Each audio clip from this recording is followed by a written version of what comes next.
Topic का नाम है इक्विलिब्रियम ऑफ रिजिड बॉडीज। तो इसमें हमें दो थ्योरम पढ़नी है जिसका कि हमें न्यूमेरिकल में बहुत यूज़ होगा। तो पहली जो थ्योरम है वो रिलेटेड है किससे, ट्रांसलेटरी इक्विलिब्रियम यानी ट्रांसलेशनल इक्विलिब्रियम पे बेस्ड है। Translational equilibrium, okay, translational equilibrium. और दूसरा जो है वो है रोटेटरी इक्विलिब्रियम, ठीक है, या rotational equilibrium, okay, rotational equilibrium. पहली ट्रांसलेटरी इक्विलिब्रियम और दूसरी क्या है, रोटेशनल इक्विलिब्रियम।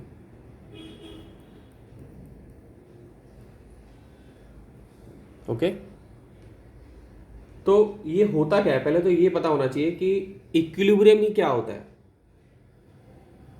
ठीक, तो एक सिंपल एग्जांपल देता हूं कि जैसे मान लो कि हमारे पास एक रिजिड बॉडी है, एक रिजिड बॉडी है, ठीक, और हम उसको कह सकते हैं कि वो मैकेनिकल इक्विलिब्रियम में है, it's said to be in mechanical equilibrium.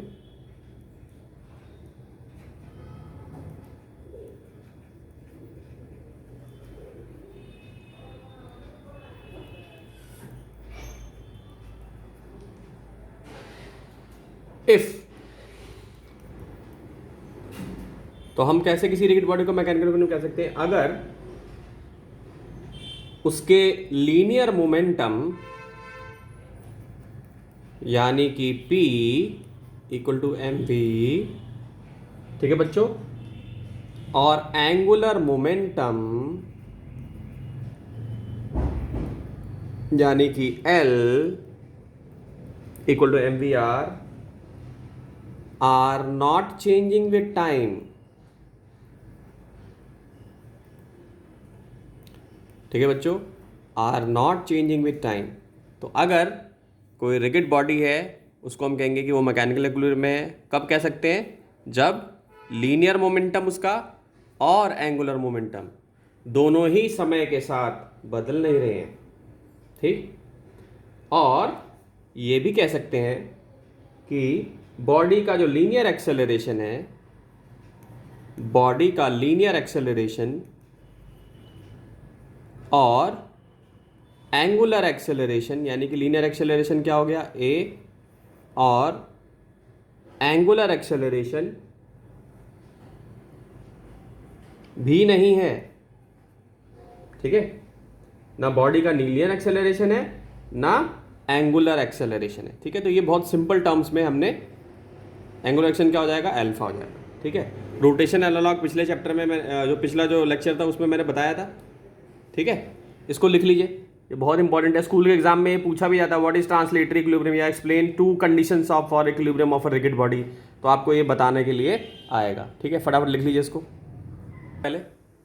तो ट्रांसलेटरी इक्विलिब्रियम हम कब बोलेंगे, बॉडी कब ट्रांसलेटरी इक्विलिब्रियम में है, जब उस पर लगने वाली जो सारी फोर्सेस हैं रिजिड बॉडी पे वो सब क्या बन रही हैं, मिलकर जीरो बन जा रही है। जैसे F1 प्लस F2 हो गया प्लस F3 हो गया, ये गया तुम्हारा Fn तक। ठीक है, कहाँ तक गया, Fn तक गया, और इसको हम क्या ले सकते हैं, ठीक है, इक्वल टू ज़ीरो। तो यानी हम ये कह सकते हैं कि यहाँ पे जो सिग्मा जो सारी फोर्सेस थी वो तुम्हारी क्या हो गई, सब कुछ ज़ीरो के इक्वल हो गई। Okay, understood. अब एक एग्जांपल लेके बताता हूँ। अब जैसे देखो, इसमें ये एक ब्लॉक है मेरे पास पड़ा हुआ, ठीक है, इसमें एक यहाँ से फोर्स लग रही है बच्चे, एक यहाँ से फोर्स लग रही है, और एक फोर्स बच्चे यहाँ पर इसमें लग रही है ऐसे। ठीक, तो ये जो सिचुएशन है ना, ये ट्रांसलेटरी इक्विलिब्रियम में नहीं है, क्योंकि यहाँ पे क्या है कि सिग्मा एफ जो है ना is not equal to zero है। हमारी कंडीशन क्या होनी चाहिए, sigma F equal to zero होनी चाहिए। ठीक, तो अगर मान लो मैं इसको चेंज कर दूं ऐसे,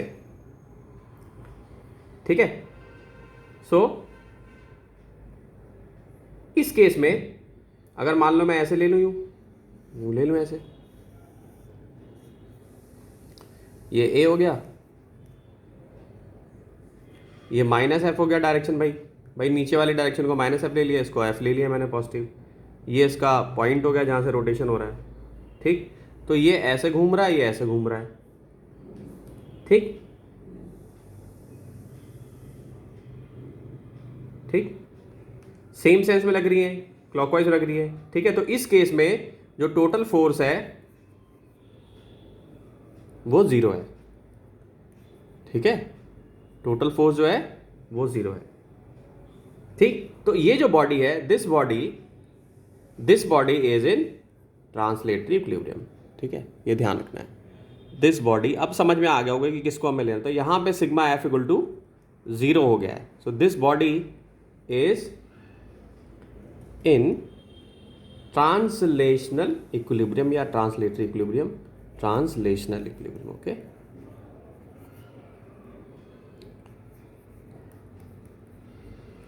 ठीक है बच्चे, अब समझ में आ गया होगा सबको कि हम इसको कहते ही किसको है, मतलब ट्रांसलेटरी इक्विलिब्रियम होता ही क्या है। तो सिग्मा एफ की कंडीशन इक्वल टू 0 होनी चाहिए, ठीक है। तो यहाँ पे 0 हो रही है, बिल्कुल डायरेक्शन इसकी ऐसे है।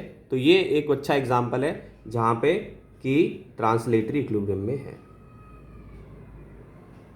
ठीक। टोटल फोर्स 0 है, बॉडी ट्रांसलेटरी इक्विलिब्रियम है, बट ये रोटेशनल इक्विलिब्रियम में नहीं है, ये ट्रांसलेटरी में इक्विलिब्रियम में, only translational equilibrium, but not in rotational equilibrium, ठीक है, नॉट इन रोटेशनल इक्विलिब्रियम। ये चीज ध्यान देने वाली है, ठीक है, ठीक। यहां पे फिक्स तो है नहीं, ये इसका एक्सिस हो गया रोटेशन का, रॉड ऐसे घूम रही है, ठीक है स्टूडेंट, ऐसे घूम रही है रॉड। तो ट्रांसलेटरी इक्विलिब्रियम तो है लेकिन रोटेटरी इक्विलिब्रियम नहीं है। क्यों नहीं है रोटेटरी इक्विलिब्रियम? क्योंकि सिग्मा टॉर्क जो है बच्चे, आई की वैल्यू 1 से लेके n तक, ये नॉट इक्वल टू 0 है, क्योंकि टॉर्क इसमें लग रही है, ठीक। तो ये प्योर रोटेशन में, रॉड जो है प्योर रोटेशन में, ओके, प्योर रोटेशन में, ठीक। यानी कि इसमें रोटेशन भी है और प्यारे स्टूडेंट्स ये ट्रांसलेशनल में भी है, ठीक है, ये ट्रांसलेशनल में होगा, ठीक है। और ये कपल भी है, इसको कपल कहते हैं। कपल पहले बताया था ना मैंने, जैसे मैंने बताया था एक ढक्कन, अगर आप लोग एक ढक्कन को खोलना है तो आपको 2 पॉइंट पे उंगलियों को रखना पड़ेगा खोलने के लिए, ढक्कन जो है, पहले भी बताया मैंने, डिस्कस किया है, ठीक है। 2 उंगलियों से ऐसे खोलना पड़ेगा ना ढक्कन को, तो ये कपल ही है। देखो एक पॉइंट यहाँ पर लग रही है, यहाँ लग रही है, यहाँ लग रही है, ठीक है। इसको लिख लो बच्चों, बहुत सिंपल तरीके से बता रहा हूँ, ठीक, बहुत सिंपल तरीके से, बिल्कुल सिंपल जो चीज़ें हैं, ठीक। इसके बाद धीरे धीरे इसका लेवल में बढ़ाता जाऊँगा मैं, ठीक है। इतना समझ में आ गया? तो सेकंड कंडीशन जो है वो रोटेशनल इक्विलिब्रियम की है। तो उसमें आपको स्टेटमेंट कैसे लिखनी है? वैसे सिंपल ही है कि स्टेटमेंट है कि जो सारी टॉर्क लग रही है ना सिस्टम पे, वो सारी मिलकर 0 होनी चाहिए। यानी इसको अगर सिग्मा नोटेशन के फॉर्म में अगर हम लिखें, सो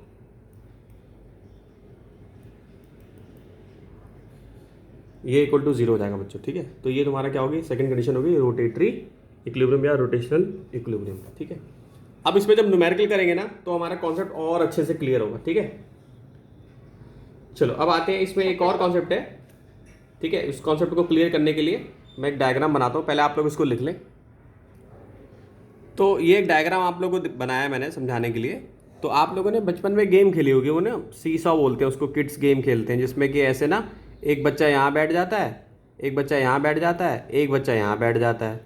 तो भाई जिसका ज़्यादा वजन होता है वो अपना इसको नीचे की तरफ आ जाता है, ये ऊपर जाता है, फिर ये नीचे लाता है, वेट बढ़ाता है अपना, ठीक है, अपने वेट को या अपनी फोर्स लगा के ये नीचे की तरफ आ जाता है। तो इसको सीसॉ बोलते हैं। तो ऐसे ही इसको फिजिक्स में फलक्रम बोलते हैं, ठीक है। तो इसमें ये वाली जो चीज़ होती है इसको लोड आर्म कहा जाता है, ठीक। और एक होता है लोड आर्म, एक होता है एफर्ट आर्म, ठीक है। सो फोर्स यहाँ पे लग रही है एक, ठीक है, यूं इसको लेके जाना चाहती है, और एक फोर्स यहाँ पे लग रही है जो कि इसको यूं लेकर जाना चाहती है, ठीक है। तो ये हो गया D1 और ये क्या हो गया तुम्हारा, ये D2 हो गया, ठीक। सो ये जो लीवर है इसको लीवर भी कह सकते हैं, ठीक है, लीवर, ठीक। ये एक मैकेनिकल इक्विलिब्रियम में है बच्चों, ठीक। अब कैसे है मैकेनिकल इक्विलिब्रियम में, ठीक, तो वो हम देखते हैं कि ये सिस्टम जो है पूरा पूरा किस में है, मैकेनिकल इक्विलिब्रियम में, ठीक है। तो यहाँ पे फोर्स लगेगी, नॉर्मल फोर्स ऊपर की तरफ लगेगी इस पोर्शन पे, ये जो ब्लैक से मैंने बनाया हुआ है, यहाँ पे नॉर्मल फोर्स जो लगेगी वो कैसे लगेगी, इस तरफ लगेगी ऊपर, ठीक है। तो ये मैकेनिकल इक्विलिब्रियम है, ये जो सिस्टम है ये मैकेनिकल इक्विलिब्रियम है, ओके। तो इस केस में जो ऊपर वाली फोर्स थी, क्योंकि वो पॉजिटिव वाई एक्सिस में थी तो इसलिए मैंने इसको प्लस आर लिया है, और ये F1 F2 दोनों ही माइनस वाले क्वाड्रेंट में थी, यानी कि माइनस वाई की तरफ इनका डायरेक्शन था, तो मैंने इनको माइनस लिख लिया है, और मैंने R equal to F1 plus F2 लिख लिया है, और यही सारी फोर्सेज जो है मिलकर जीरो हो रही हैं, तो उसको मैंने ट्रांसलेटरी इक्विलिब्रियम लगा दिया है। अब कोई न्यूमेरिकल वैल्यू तो दी नहीं है मैंने, तो इसलिए कंफ्यूज मत होना कि सर आपने ऐसा खुद ही एज्यूम कर लिया। तो एज्यूम क्या, डेरिवेशन अभी कर रहे हैं इसकी बेसिक हम। तो इस केस में हमने ये माना हुआ है कि दोनों मिलकर जीरो हो जाएंगे, ठीक है, क्योंकि ये हिल नहीं पा रहा है, ये और ये जो नॉर्मल रिएक्शन लग रही है और ये ऐसे बैलेंस है, हिल नहीं रहा है, बिल्कुल भी हिल नहीं रहा है, तो हमने कह दिया भाई ट्रांसलेटरी इक्विलिब्रियम में। ऐसे रोटेटरी इक्विलिब्रियम में भी हो गया ये, ठीक है।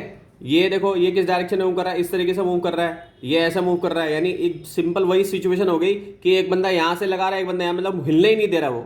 किसी एक डंडे को मैंने दो लोगों को पकड़ा दिया है और बोला कि भाई इसको रोटेट करा के दिखाओ, लेकिन दोनों ऐसी तरह इस तरीके की फोर्स लगा रहे हैं कि ये हिल ही नहीं पा रहा है डंडा जो है। तो ये देखो ये डायरेक्शन देखो ऐसे है इसकी, ठीक है। तो एक को प्लस लेना पड़ेगा, एक को माइनस लेना पड़ेगा, चाहे इसको ले लो माइनस, इसको प्लस ले लो, आंसर तब भी सेम ही आएगा। तो ये हमने रोटेटरी इक्विलिब्रियम लगा दिया जो है, ठीक। तो अब इससे क्या इक्वेशन निकल के आ गई, इससे इक्वेशन निकल के आ गई, load arm into load, effort arm into effort.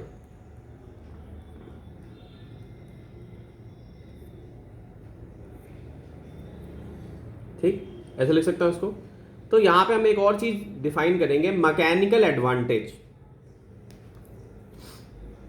ठीक है। इसको बेटा एक और चीज से बोला जाता है, इसको बोला जाता है प्रिंसिपल ऑफ मोमेंट भी बोला जाता है। क्या बोला जाता है? प्रिंसिपल ऑफ मोमेंट, ठीक है। ये इसका दूसरा नाम भी है, ठीक है, इसको लिख लीजिए।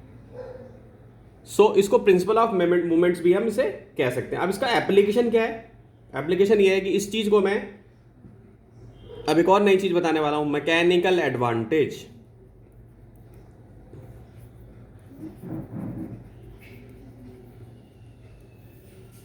ठीक, अब ये क्या होता है भाई, इसको ऐसे लिख लिया मैंने, d1 f1 d2 f2, ठीक है। अब इसको क्या लिख सकता हूं मैं, f1 अपॉन f2, इसको क्या लिख सकता हूं d2 बाई d1,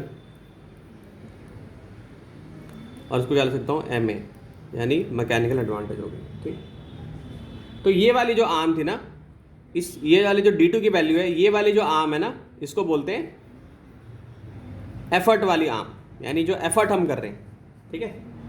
एफर्ट तो कर ही रहे हैं उठाने में, लेकिन इसको हम एफर्ट आर्म बोलते हैं, ठीक है। और इस वाले को हम बोलते हैं लोड, यानी कि ये लोड की तरफ है, इसको हम क्या बोलते हैं, इसको लोड आर्म बोलते हैं। ये जो d2 है इसको क्या बोलते हैं, लोड आर्म,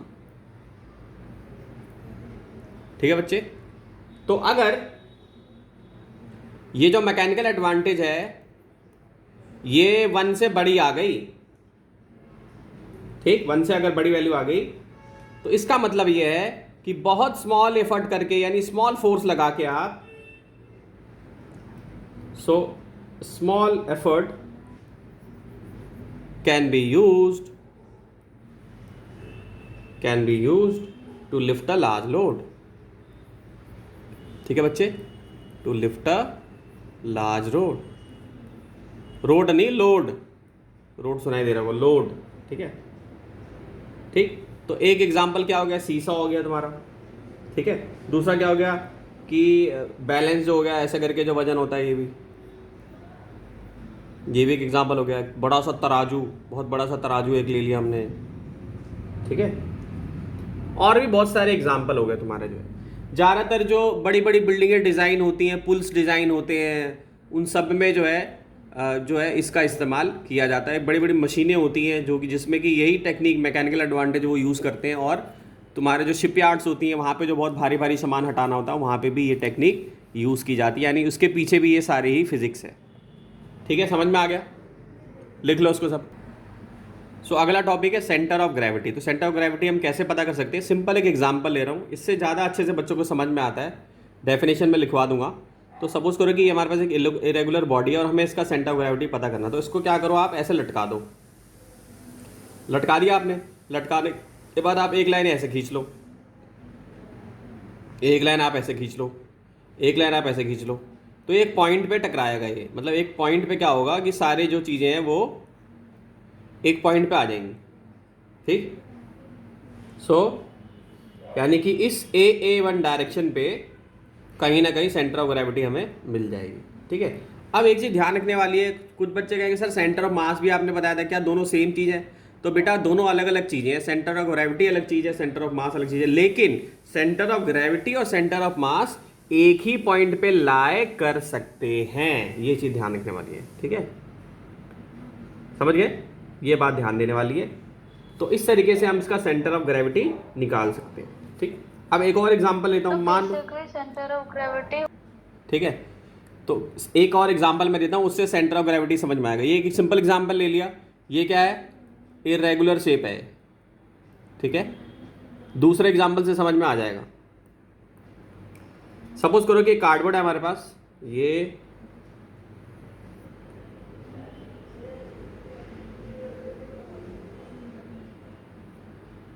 ठीक, यहां पे मैंने पेंसिल से खड़ा कर दिया इसको, यहां पे पेंसिल से खड़ा कर दिया यूं। तो अब देखो क्या है, इधर नॉर्मल डायरेक्शन लग रही है और इधर एमजी लग रही है।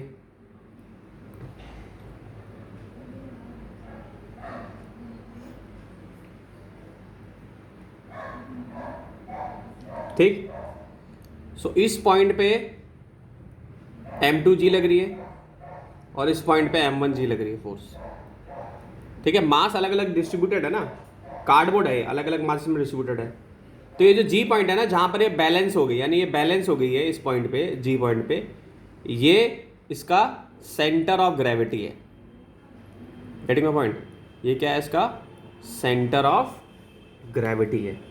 ठीक, जहां पर बैलेंस हो जाती है चीजें उसको सेंटर ऑफ ग्रेविटी कहते हैं। तो तुम बोलोगे सर सेंटर ऑफ मास में भी तो बैलेंस हो जाती है चीजें, तो वही तो मैंने बोला ना कि सेंटर ऑफ मास और सेंटर ऑफ ग्रेविटी दोनों अलग अलग चीजें हैं। लेकिन कभी कभी ऐसा होता है कि जहां पे सिमिट्री होती है वहां पे सेंटर ऑफ मास और सेंटर ऑफ ग्रेविटी जो है सेम ही पॉइंट हो जाता है बच्चों।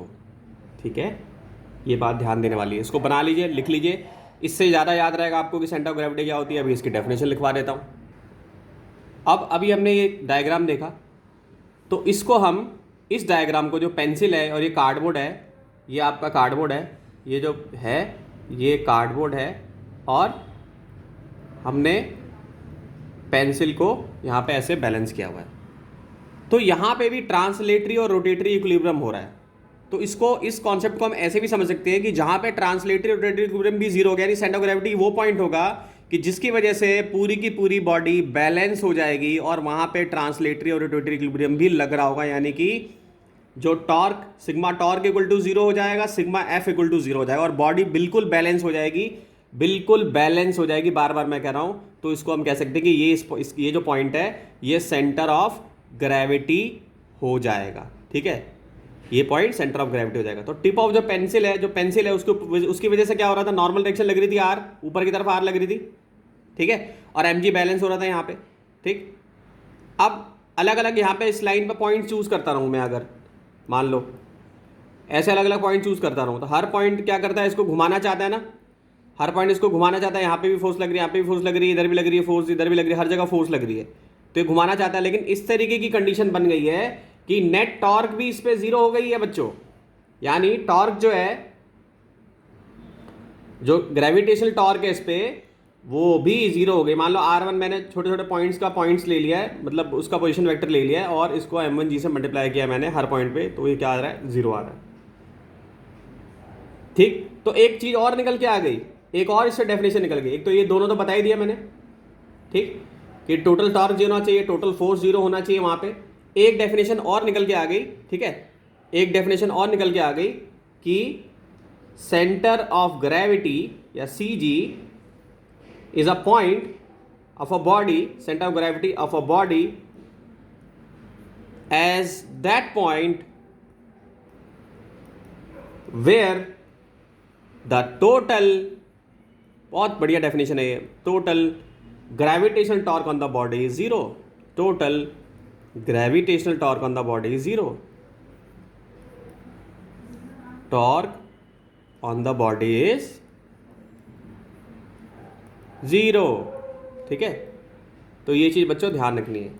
ठीक है, centre of gravity of body is that point where the total gravitation torque on the body is zero. तो ये मैंने यहाँ पे ये प्रूफ कर दिया है। ठीक है, आर अलग अलग पॉइंट्स हो गए।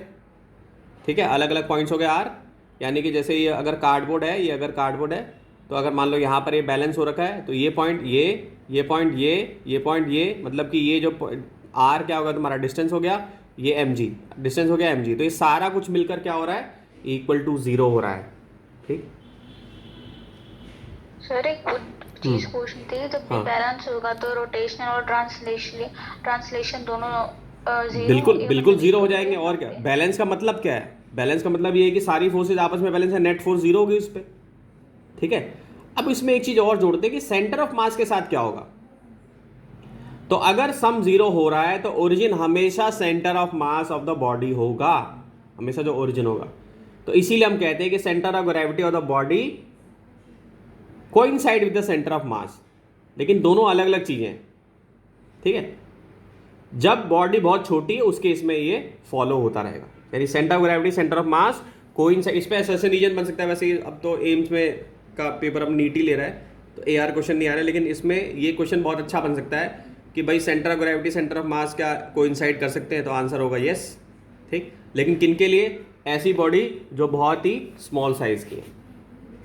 ठीक है, ठीक है बच्चे। सर स्मॉल बॉडी या फिर सिमेट्री में भी? सिमेट्री में भी हो जाएगी, सिमेट्री में तो ऑब्वियसली होगी। ठीक, और सेंटर ऑफ मास को का ग्रेविटी से कोई लेना देना नहीं है, nothing to do with gravity. किस पे डिपेंड करता है, it only depends on the distribution of mass of the body.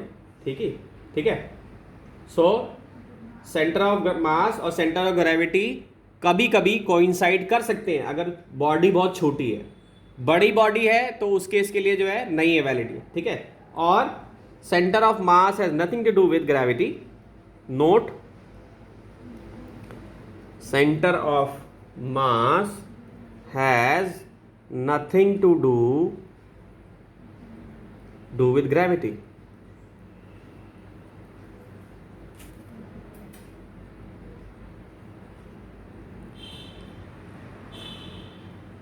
ठीक है, इट ओनली डिपेंड्स ऑन बच्चों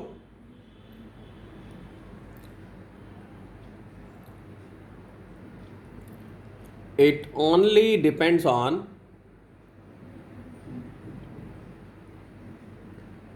distribution of mass of the body.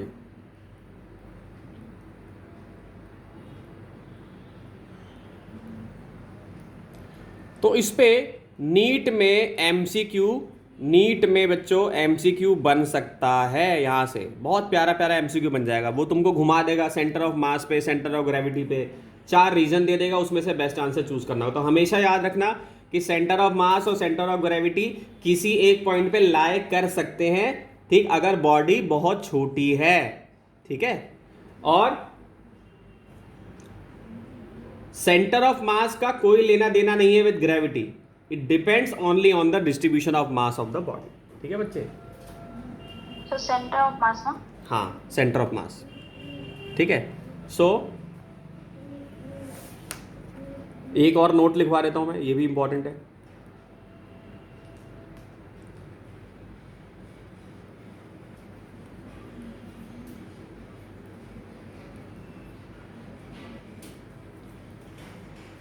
of the body coincides with the center of mass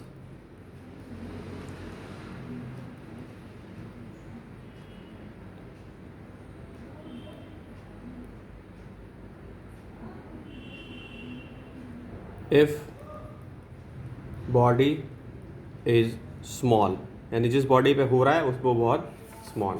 ठीक है, if body is extended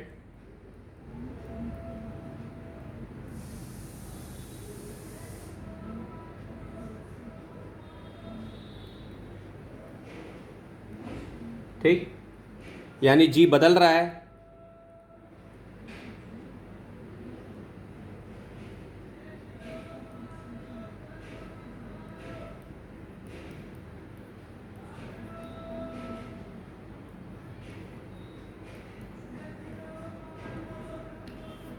then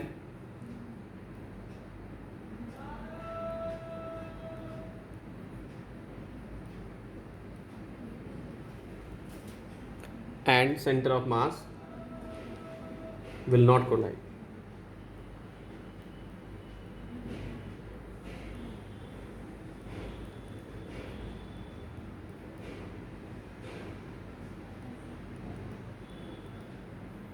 ठीक है, इसको लिख लीजिए।